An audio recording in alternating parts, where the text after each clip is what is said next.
한 목사님이 계셨습니다. 작년 4월에 폐암 2기를 판명받았습니다.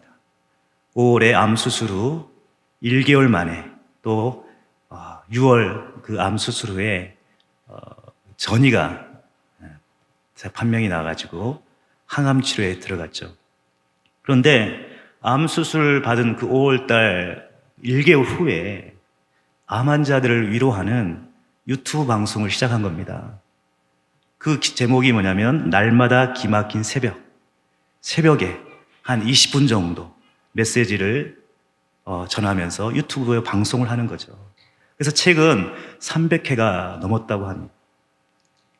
그분이 누구냐면 바로 높은 뜻 숭의교회를 개척하시고 놀랍게 부흥시키시고 또 4개 교회로 분립시켜가지고 은퇴하신 그런 김동호 목사님이시죠.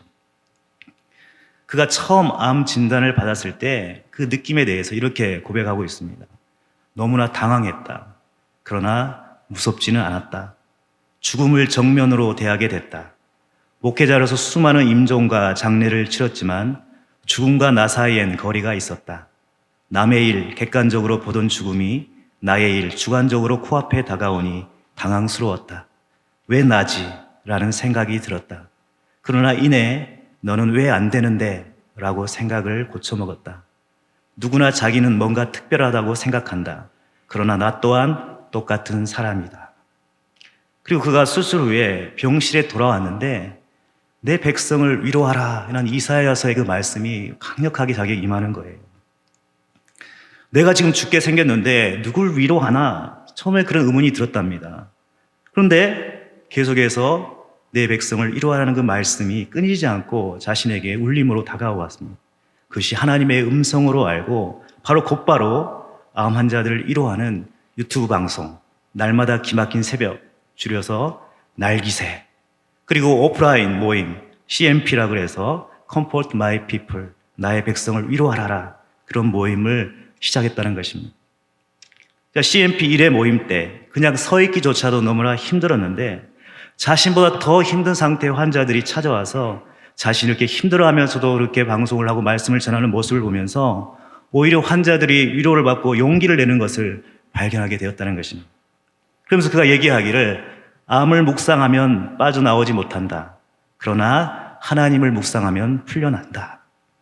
눈앞의 문제를 보지 말고 문제 너머에 하나님을 바라보라는 의미죠. 근데 그가 그렇게 항암치료 과정 가운데 얼마나 고통스러웠는지 4차례에 걸쳐서 항암치료를 받았는데 항암치료를 받으러 갈 때마다 마치 도살장에 끌려가는 심정이었다고 했습니다. 겪기 전에는 그냥 머리로만 힘들겠지라고 생각했는데 몸으로 직접 겪어보니까 생각했던 것보다 100배나 더 힘들었다라는 것을 경험하게 됐죠. 먹지 못하니까 기운도 없고 눕지도 못하고 잠도 못 잤다. 앉고 눕는 것도 힘이 있어야 할 수 있는 거구나 라고 생각했다는 거죠. 그러면서 암 환자들이 겪는 그런 고통을 몸소 체험하면서 그들의 마음을 헤아리기 시작하고 그들의 마음을 위로하는 자로 서게 되었다라고 고백하는 것을 들었습니다. 이렇게 뜻하지 않는 고난과 어려움, 그것은 바로 구원받은 하나님의 백성에게도 구원받지 못한 사람에게도 동일하게 찾아오는 것입니다. 그러나 다른 것이 하나 있죠. 그 고난을 어떻게 받아들이고 그것을 극복하느냐는 것입니다. 문제는 그 고난 자체에 있는 것이 아니라 고난을 받아들이는 사람의 태도에 있다는 것입니다. 오늘 말씀을 통해서 예기치 않는 고난과 어려움이 왔을 때 그것을 어떻게 믿음으로 극복할 수 있는지 말씀을 통해 함께 은혜 나누기를 원합니다. 오늘 읽었던 본문의 배경을 보면 이스라엘 백성은 이미 하나님의 그 주권적인 도우심으로 출애굽의 그 은혜를 경험했습니다. 바로 하나님의 그 기적적인 방법을 통해서 홍해를 건넜던 그 놀라운 경험과 흥분이 아직 채 가시기도 전이죠. 그런데 당장 그들의 눈앞에 노인, 장애물, 난간이 있습니다. 그것이 바로 수르 광야라는 것이었습니다. 수르 광야는 이 팔레스타인과 애굽 사이에 있는 아주 사막, 아주 황량한 그런 지역이죠. 보통 일반적으로 유목민들이 가축대를 이끌고 하루에 이동할 수 있는 거리가 15에서 25km 정도 된다고 합니다. 그러니까 이것을 감안하면 당시 최소 200만 명 이상의 이스라엘 백성들이 상당히 지금 먼 길을 걸어왔다라는 것을 알 수가 있습니다. 사흘 동안 계속 걷고 또 걸었지만 광야 생활에서 그들의 생명 유지에 가장 필수적인 먹을 물, 그것을 구하지 못했던 것이죠. 그리고 갖은 고생 끝에 이제 도달한 곳, 바로 마라라는 오아시스였습니다. 그때 도달했을 때 이스라엘 백성들의 기대가 무엇입니까? 시원한 물을 이제 마음껏 먹을 수 있겠구나. 얼마나 오아시스를 만났을 때 기쁘고 반가웠겠습니까? 그런데 그 기쁜 마음에 물을 떠서 먹었는데 이게 웬일입니까? 백성들의 계획과 기대하는 정반대로 마라에 있는 물, 그 이름대로 너무나 써서 마실 수가 없었다는 것이죠. 이 일로 백성들에게 전염병처럼 순식간에 번진 바이러스가 있습니다. 마치 지금 세계적으로 대유행하고 있는 코로나19 바이러스처럼 말입니다. 그것이 바로 원망이라는 바이러스였습니다. 그들 얼마 전 홍해에서 보았던 하나님의 기적은 이미 잊어버렸어요. 눈앞에 펼쳐진 이 불행과 이 어려움 앞에서 망연자실하게 되었습니다. 무슨 오아시스가 이래? 이제 나는 죽게 됐네. 믿음도 다 필요 없구나. 지금 당장 나에게 필요한 이 물 한 모금도 주지 못하는 그 하나님이 지금 나에게 무슨 필요가 있겠는가? 우리를 꿰어서 여기까지 인도한 모세가 죽일 놈이지. 환경을 원망하고 자신을 원망하고 다른 사람을 원망하고 지도자를 원망하고 결국 하나님을 원망하는 범죄에 빠지게 된 것이죠. 성숙한 신앙은 하나님에 대한 신뢰에 기초하죠. 눈앞에 있는 이 물, 보고도 마실 수 없는 상황이 되자 이미 이성을 잃어버리고 눈이 뒤집어져서 하나님을 바라봐야 될 이스라엘 백성들이 아예 그 눈이 가려지는 그런 안타까움을 보게 됩니다.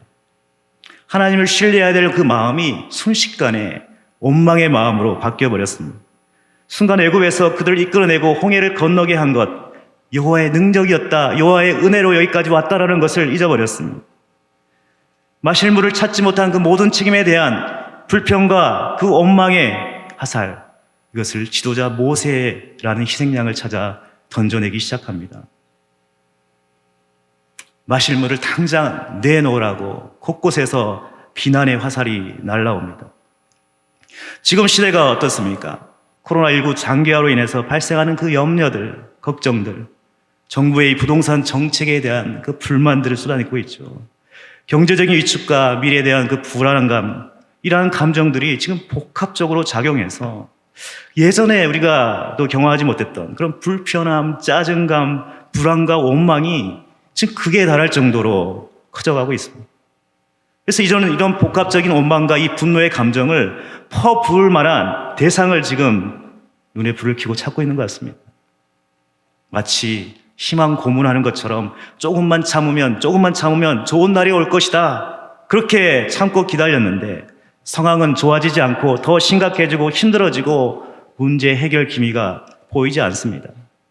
결국 참다 못한 사람들이 원망과 분노의 감정이 지도자들에게 또 교회 공동체에게 표출되는 것을 우리가 보게 된다는 것이죠. 이것이 죄성을 가진 인간의 본성입니다. 그런데 이 백성들이 모세를 원망하고 분노의 감정을 쏟아놓기 시작할 때 모세는 그것에 대한 태도가 백성들과는 전혀 다른 것을 발견하게 되죠. 25절에 보니까 모세는 하나님께 그 문제와 그 어려움들과 백성들의 원망을 한꺼번에 어깨에 짊어지고 하나님께 나아가서 부르짖으며 기도하는 모습을 볼 수가 있습니다. 이것이 바로 우리 믿는 자들의 태도여야 할 줄 믿습니다. 우리 인생의 광야에도 남이 모르는, 나만 알고 있는, 나만 겪고 있는 그 마라의 고통이 분명히 있습니다.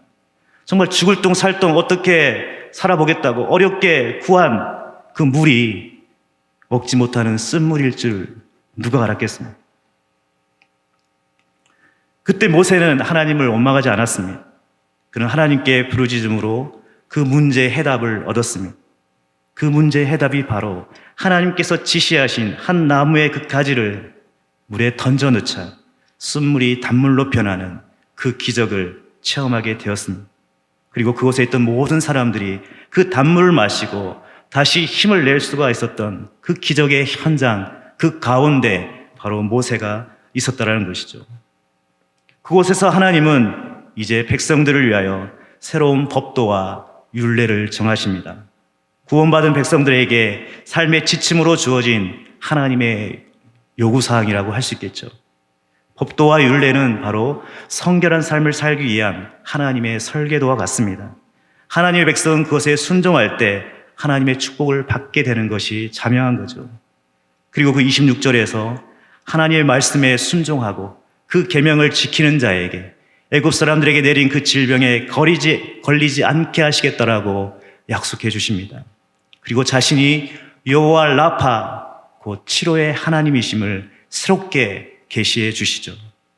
하나님께서 마라의 쓴물을 주신 것은 이스라엘 백성들이 하나님의 말씀에 순종하는지 불순종하는지를 시험하기 위한 의도였다라고 밝힙니다. 믿음이 성숙한 사람은 하나님의 생각이 자기 생각보다 차원이 다르게 높다는 것을 인정하는 사람입니다. 그러기에 인생이 원하는 대로 풀리지 않아도 결코 섣불리 낙담하거나 좌절하지 않습니다.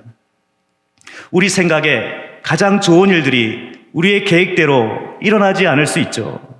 너무 노력하고 공들인 일이 때론 실패할 수 있고 전혀 원하지 않는 방향으로 일이 꼬여일 수도 있습니다. 그때 정말 고통스럽고 원망스럽습니다. 그런데 그것을 잘 이겨내면 어느 정도 세월이 지난 후에야 오히려 그것이 우리를 위한 하나님의 선하시고 은혜로운 축복이요 계획이었다는 것을 깨닫게 되는 줄 믿습니다. 그렇다면 우리가 겪게 되는 이 마라의 고통이 가져온 유익이 무엇입니까? 세 가지로 함께 은혜를 나누기로 하는데, 첫 번째는 하나님께 부르짖어 기도하는 자리로 나아가게 만든다는 것입니다. 우리 25절을 같이 한번 읽어보겠습니다. 모세가 여호와께 부르짖었더니 여호와께서 그에게 한 나무를 가리키시니 그가 물에 던지니 물이 달게 되었더라. 거기서 여호와께서 그들을 위하여 법도와 율례를 정하시고 그들을 시험하실세. 먹을 수 없는 쓴물 앞에서 이스라엘 백성들은 쓴물이라는 그 문제에만 집중했습니다. 그러나 지도자 모세는 달랐죠. 그는 이 문제를 해결하기 위해서 하나님께 나아가 부르짖었습니다. 그는 문제 해결 방법을 정확하게 알고 있었던 것입니다. 그것이 바로 하나님 앞에 매달려 기도하는 것이라는 것이죠. 우리는 늘 그 기도의 필요성을 알고 있지만 고통의 구덩이에서 막 헤매고 해독일 때까지 종종 그 기도하는 것을 잊어버린다. 하나님은 이러한 우리의 연약함을 아시기 때문에 때로는 우리가 하나님의 존재를 잊어버리지 않도록 이 고통을 허락하실 때도 있다는 것입니다. 제가 오래전에 필리핀에 단기 선교를 간 적이 있는데 선교사님이 사역하시는 한 산종마을, 아주 오지에 있는 산종마을을 방문한 적이 있습니다. 너무나 오지고 험해서 산 그 초입까지는 이제 사륜 구동차를 타고 이동합니다. 근데 전날 갑자기 비가 많이 내렸습니다. 가는 그 비포장길 곳곳마다 진흙탕이 생기게 된 거죠.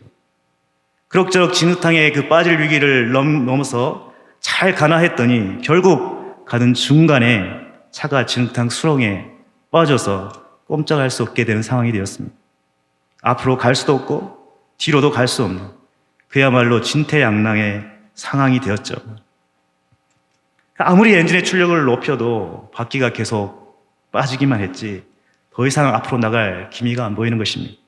차에 탄 사람들이 내려서 바퀴 밑에 나무를 대보고 돌을 대보고 앞에서 끌고 뒤에서 밀어도 아무리 힘을 써도 잠시 움직이다가 이내 수렁에 다시 빠지게 됐습니다. 결국 아무것도 할 수 있는 게 없었습니다. 한참 기다릴 수밖에 없었습니다. 한참 시간이 지난 후에 뒤에 따라오던 다른 차량의 도움으로 진흙탕에서 무사히 빠져나와 목적지에 도착할 수가 있었습니다. 마찬가지입니다. 우리 인생도 예상치 못한 그런 진흙탕과 같은 수렁에 갑자기 빠질 때가 있습니다. 이때 바퀴가 진흙에 빠지면 아무리 힘 좋은 사륜구동 차량이라도 차 자체의 힘만으로 빠져나오기가 힘듭니다. 차가 진흙탕에서 빠져나오려면 외부의 힘이 필요한 것이죠.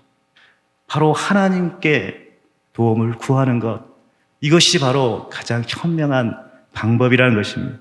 하나님 앞에 도움을 구하는 것은 부끄러운 일이 아닙니다. 그것은 바로 우리의 겸손의 표현이고 우리 하나님의 은혜가 필요하고 도움이 필요하다는 것, 우리의 믿음의 표현인 줄 믿습니다. 하나님의 도우심을 구하는 것이 진흙과 같은 그런 수렁에서 우리를 건져내시고 구원하시는, 그것을 빠져나올 수 있는 유일한 방법인 줄 믿습니다. 그래서 이 고통의 때는 통과하는 것이죠. 거기에 더 이상 머무는 자리가 아닙니다. 마귀는 우리에게 계속적으로 그 고통의 자리에서 그런 구원의 기쁨과 그 소망을 낚아채서 마치 이 고통이 영원할 것 같다라고 우리를 절망과 슬픔 가운데 머물게 만듭니다. 그러나 여러분, 절대 속지 마십시오. 지금 인생에서 우리의 고통의 골짜기를 지나가고 있다면 다시 용기를 내시고, 내가 가진 것을 다 잃고 믿는 사람에게 배신을 당하고 때로 망연자실한 상태로 죽고 싶은 마음들이 순간순간 들 때 결코 마귀에게 틈을 주지 마시고 다시금 하나님의 그 섭리를 기억하시고 힘을 내시기를 바랍니다. 모든 것이 끝난 것 같지만 아직 끝난 것이 아닙니다. 눈을 들어 주님을 바라보시기를 바랍니다. 그분께 여러분의 손을 내미시기를 바랍니다. 분명히 그분께서 우리의 손을 잡아주시고 우리를 끌어주실 줄 믿습니다. 어려움과 문제가 있습니까? 그 원망하는 마음과 불평의 마음이 생깁니까? 그것을 주님 앞에 가지고 나가 하나님 앞에 부르짖기를 바랍니다.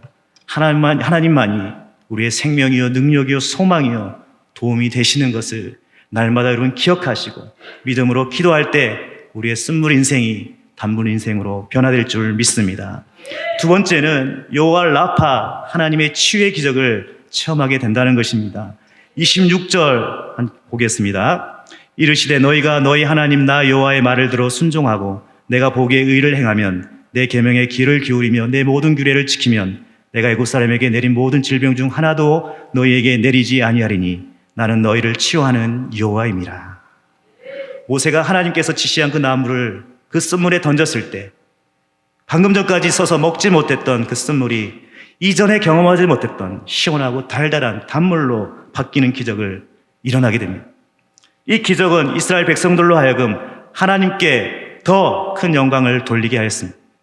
문제 해결책은 나뭇가지가 아니라 바로 나뭇가지를 통해 쓴물을 단물로 바꾸신 하나님이신 거죠. 이것은 또 우리에게 깊은 의미를 부여합니다. 하나님이 가리키신 또 하나의 나무, 그것은 바로 이 나무는 바로 그리스도의 십자가를 의미하기도 하죠. 베드로전서 2장 24절에 친히 나무에 달려 그 몸으로 우리 죄를 담당하셨으니 이는 우리로 죄에 대하여 죽고 의에 대하여 살게 하려 하심이라. 그리스도의 십자가야말로 우리의 쓴물 인생을 단물 인생으로 바꿔주는 기적의 나무와도 같다라는 것입니다. 하나님 우리 가운데 말라기 4장 2절에 내 이름을 경외하는 너희에게는 공의로운 해가 떠올라서 치료하는 광선을 비추리니 라고 말씀합니다. 여기에서 바로 이 공의로운 해가 가리키는 것이 바로 치료자 되신 예수님이신 것입니다. 그러니까 예수님의 삶이 그런 치료자로 우리 가운데 상처 있고 우리 가운데 병들어 있고 우리 가운데 말말라 있는 우리의 심령 가운데 찾아와 주셔서 우리를 만지시고 치유하시는 그 은혜, 바로 예수님께서 하시는 사역이라는 거죠.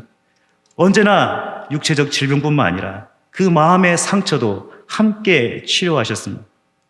무엇보다도 하나님은 우리의 육체적, 정신적, 영적 질병 상관없이 우리의 마음의 상처 상관없이 치유하시는 여호와 라파의 하나님이신 줄 믿습니다.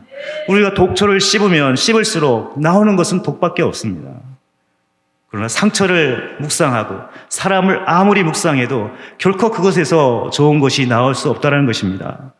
약초를 그러나 오래 씹으면 씹을수록 몸이 건강해지는 것처럼 고난 가운데 있을수록 더 하나님을 바라보고 하나님의 말씀을 묵상하면 그곳에서 바로 영혼을 살리는 생명수가 흘러나올 줄 믿습니다. 그러므로 하나님의 사람들이 하나님께 드리는 그 모든 기도의 핵심에는 반드시 이 그리스도의 십자가가 있어야 하는 것이죠. 무조건 오래 열심히 기도하는 것이 중요한 것이 아니라 십자가에 달리신 그 예수님의 그 사랑이 내 마음 가운데 온전히 품어지고 있는가, 그것을 품고 기도하는 것이 중요하다는 것입니다. 십자가 그 보혈의 능력이 우리의 죄를 완전히 덮어 그 죄의 능력으로부터 우리를 자유케 했다는 것을 의심 없이 믿고 날마다 선포해야 하는 것입니다. 십자가의 영광을 경험하면 내 속에 있는 그 모든 세상적인 그런 독소, 인간적인 독소, 이것들이 깨끗하게 씻겨나가고 정화되는 그 은혜를 경험하게 될 줄 믿습니다. 내 안에서 영적인 치유와 회복이 일어나니까 그 안에서 새로운 힘과 용기가 생겨나게 되는 것이죠. 이러한 은혜가 날마다 저의 여러분 가운데 있기를 주님의 이름으로 축복합니다. 마지막 세 번째는 엘림의 축복을 경험하게 된다는 것입니다. 27절 읽어보겠습니다. 그들이 엘림에 이르니 거기에 물샘 12과 종려나무 70그루가 있는지라 거기서 그들이 그 물 곁에 장막을 치니라. 백성들이 마라에서 이미 기적을 체험한 후 반나절쯤 더 걸려 도착한 곳이 바로 엘림이라는 또 다른 오아시스였습니다. 이 엘림은 종려나무들, 큰 나무라는 뜻을 가지고 있습니다. 그곳에는 물샘 12과 종려나무 70주가 있었죠. 그곳에서 충분한 음료의 그 공급과 평안한 안식의 축복을 누릴 수 있었던 것입니다. 만약 사람에게 휴식과 회복 기간이 없으면 신체는 내부의 그 독소를 육체적으로, 정신적으로 제거할 기회를 갖지 못한다고 합니다. 그러니까 보통 리더들이 최고의 아이디어를 얻었을 때 그들이 어디에서 있었는가를 밝혀낸 그 연구 결과가 있는데 거기에 대부분은 정원을 산책하다가 운동시설에서 운동을 하다가 극장 같은 데서 쉬면서 움직이고 있었을 때라고 합니다. 그러니까 쉬면서 휴식 가운데에서 최고의 아이디어를 얻었다는 거죠. 중간중간 그 일의 속박에서 벗어나 이런 쉼표가 다음에 열정적인 삶의 동기를 부여한다는 겁니다. 생텍쥐 베리가 쓴 어린 왕자의 작품에 이런 문구가 나오죠. 사막이 아름다운 것은 그 어딘가에 오아시스를 감추고 있기 때문이다. 마찬가지로 하나님이 허락하신 광야가 아름다운 것은 하나님이 숨겨놓으신 그 은혜의 오아시스가 곳곳에 감춰져 있기 때문인 것이죠. 아무리 광야 가운데 있더라도 순간순간 하나님의 위로와 안식을 경험할 수 있는 그 기회, 그 시간, 그 장소, 그것은 언제 어디든지 있다라는 것입니다. 그것이 바로 엘림이라는 것이죠. 엘림은 그런 오랜 그런 싸움으로 도끼질로 무뎌진 그 도끼의 날을 다시 가는 시간입니다. 다음에 그 열정적인 인생 여정을 위한 쉼의 시간입니다. 세상에서 사명 감당하며 싸우다가 지치고 상처 입고 오염된 우리 영혼에 충분한 그 영양 공급과 상처 치료와 독소 정화를 긴급하게 조치할 수 있는 장소라는 것입니다. 그러므로 엘림의 축복은 무엇보다도 기도와 말씀의 그 묵상을 통해서 우리 영혼 가운데 완전히 방전된 그 은혜의 급속 충전이 일어나게 하는 것이라는 거죠. 바쁜 일상의 삶을 멈추고 하나님 앞에 홀로 앉아 독대함으로 얻어지는 그 깊은 교제와 안식을 제공하는 것이 바로 엘림이라는 것입니다. 그것을 통해 내 안에 있는 그런 불안과 염려와 이 모든 것들이 평안과 감사로 바뀌어지고 하늘의 지혜와 능력이 우리 안에 부어지게 되는 은혜를 경험하게 된다는 것입니다. 이러한 그 엘림의 축복을 통해 하나님이 주신 힘으로 충만해지면 세상에 휘둘리지 않고 승리하며 살게 될 줄 믿습니다. 말씀을 맺도록 하겠습니다. 사람이 고통을 당한다는 것, 그것은 괴롭고 어렵습니다. 그러나 그 고통은 더 큰 능력을 담을 수 있는 그릇이 된다는 사실을 발견하게 되죠. 세계적인 지휘자 토스카니니는 이런 말을 남겼다고 합니다. 어려울 때 힘이 되신 하나님께 감사하노라. 좋은 환경이 아니라고 해서 불평하지 말자. 좋은 환경만이 좋은 결과를 가져오지 않는다. 아담은 에덴 동산과 같은 좋은 환경에서도 타락하지 아니했는가. 눈물에 대해서도 감사를 드리자. 눈물 있는 눈으로 하나님을 바라볼 때 더 똑똑히 바라볼 수 있다. 하나님께서는 우리가 어려울 때일수록 우리에게 가까이 오셔서 우리를 보호해 주시고 힘이 되어 주신다. 그렇습니다. 오늘의 고통이 내일의 축복이 될 수 있습니다. 고난 속에서 참다운 기도를 배우시기를 바랍니다.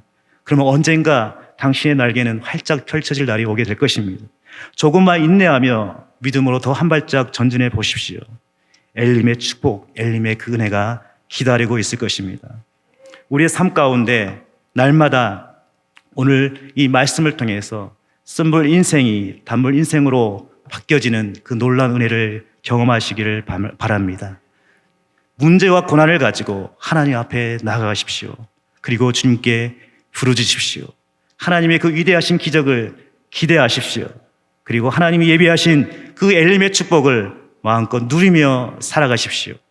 하나님의 의를 행하고 그 말씀에 귀를 기울이고 그 말씀을 따라 순종하며 살아갈 때 마침내 하나님이 도우시는 단물 인생으로 사시는 저와 여러분 되시기를 주님의 이름으로 축복합니다.